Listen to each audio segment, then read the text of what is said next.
I want you to step into a mental simulation. We are looking at two apartments in the same zip code, identical floor plans, nearly identical rent. Apartment A is home to a professional earning $95,000 a year. Upon entry, you are greeted by success markers, a 75-inch OLED TV that dominates the living room, a $4,000 Italian leather sectional, and a kitchen gleaming with high-end appliances, half of which haven't left their boxes. The closets are structural hazards, bursting with fast fashion, and designer labels still bearing their tags. The spare room? It's a graveyard for someday hobbies. Despite the high salary, this person lives in a state of low-level panic. They are exactly 2 missed paychecks away from total financial collapse. Apartment B belongs to someone earning $52,000 a year. The first thing you notice is the air. There is space, a modest, comfortable couch, a TV that fits the room rather than swallowing it, a kitchen where every tool has a worn handle from frequent use. The closet contains a capsule wardrobe of high-quality items they actually love. The spare room is a functional guest space. This person moves with a quiet, unshakable confidence. They have 18 months of living expenses in liquid cash and automatically invest 20% of every check. How is it that the person earning nearly half as much has 10 times the financial security? This isn't a story about budgeting spreadsheets, it's a story about the invisible, parasitic relationship between stuff and freedom. Apartment A is trapped in lifestyle creep, where every dollar earned is immediately conscripted into the service of maintaining things. Apartment B has discovered that owning less isn't a sacrifice. It's a strategy for total life optionality. Today, we are deconstructing the minimalist money rules that separate those who build wealth from those who merely circulate it. The iceberg cost of ownership. Most people view a purchase as a one-time transaction. Minimalists view it as an ongoing liability. We call this the true cost of ownership. The price tag is just the tip of the iceberg. The bulk of the cost is submerged. The storage tax. In urban environments in 2026, residential space is at a premium, costing roughly $30 to $50 per square foot annually. The treadmill example. A standard treadmill requires about 20 square feet of clearance. Even if it was on sale, you are paying $600 to $1,000 per year in rent just to house it. Over 5 years, that's $5,000 in storage costs for an item that usually ends up as a high-tech clothes rack. The maintenance drain. A $30,000 boat doesn't cost $30,000.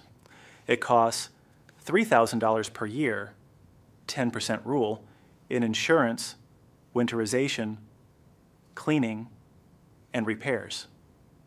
If you use it 5 times a year, you are paying $600 per trip just in maintenance before a drop of fuel is spent.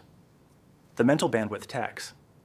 Every object you own is a closed loop in your brain that requires management. Clutter has been scientifically proven to raise cortisol levels. Your stuff is literally a physical manifestation of your to-do list. The opportunity cost, the real killer. This is the math that keeps high earners poor. Every dollar spent on a thing is a dollar that cannot be put to work in the markets. To understand the real impact, let's look at a $15,000 luxury purchase versus an index fund. Instead of reading a dry formula, just consider the power of compounding. If you take that $15,000 and let it grow at a standard 8% average return for 15 years, the result is eye-opening. In 15 years, that $15,000 thing, which is likely in a landfill by then, could have been $47,582. You didn't just buy a home gym, you traded $32,000 of your future freedom for it. The 10 minimalist money rules. To help you apply this to your own life, I've broken these 10 rules into 3 distinct stages. These first 3 rules are all about the gatekeeper phase, filtering what we allow into our lives in the first place. Rule 1, calculate cost per use, the CPU. This is the only honest way to measure value. Ignore the price tag. Focus on the utility. The cheap trap. A $50 fast fashion dress worn once has a CPU of $50. The investment. Win. A $400 high-quality coat worn 200 times has a CPU of $2. The $400 coat is mathematically cheaper than the $50 dress. Rule 2, the spontaneous disappearance. Test. Walk through your home and point at an object. Ask, if this item vanished tonight, would I spend my hard-earned money to replace it tomorrow? If the answer is no, that item is a parasite. Rule 3, ban the boredom upgrade. In our modern reality, planned obsolescence and AI-driven marketing are designed to make you feel bored with a perfectly functional 2-year-old phone or car. Boredom is a psychological state, not a hardware failure. Replacing a phone every 2 years instead of every 4 costs the average consumer over $40,000 in lost investment potential over a working lifetime. The next 4 rules focus on management, how we handle the things we already have, and prevent our collections from expanding. Rule 4, engineer friction into spending. Willpower is a finite resource. Environment is a permanent one. Don't try to save. Make it impossible to spend. Delete shopping apps, remove saved credit card info, and automate your contributions so they happen before you see the money. Rule 5, the category count. Awareness is the enemy of accumulation. Pick a category, shoes, mugs, t-shirts, and count them. Most people own 3 times to 4 times more than they estimate. Once you know you have 42 shirts, buying the 43rd feels absurd. Rule 6, rent the enthusiasm phase. We all have hobby cycles. The rule, you are not allowed to own the equipment until you have rented or borrowed it at least 5 times. This ensures you are investing in a genuine lifestyle change, not just a temporary spike in dopamine. Rule 7, account for the lifestyle multiplier. No purchase is an island. Buying a boat requires a trailer, a truck, a storage unit, and tools. Before buying the big thing, map out its ecosystem of secondary costs. Often the $5,000 entry fee is just the start of a $15,000 ecosystem. Finally, these last 3 rules represent the foundation, the high-level strategy for long-term wealth and freedom. Rule 8, establish the enough finish line. High earners feel stressed because their enough is a moving target.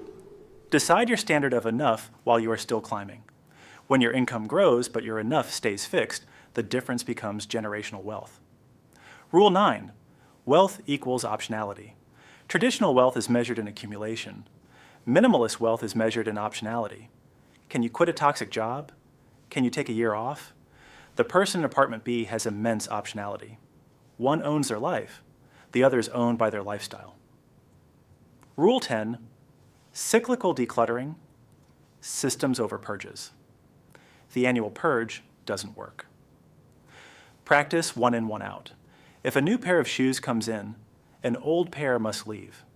This keeps your environment and your spending in a state of permanent equilibrium.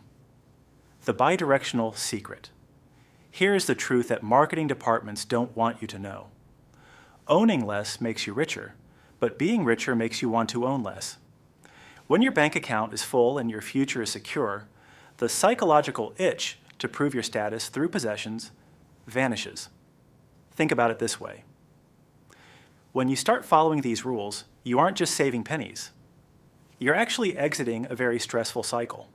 You start by owning less, which naturally allows you to spend less than you earn. You take that extra margin and invest it, creating a real sense of security. And once you feel secure, you realize you don't need to perform or prove anything to anyone anymore. Everything just becomes simpler. You gain more time, more peace, and ultimately, total freedom. The choice is yours. You can spend your life servicing your stuff, or you can use your money to buy the only thing that truly matters, your time.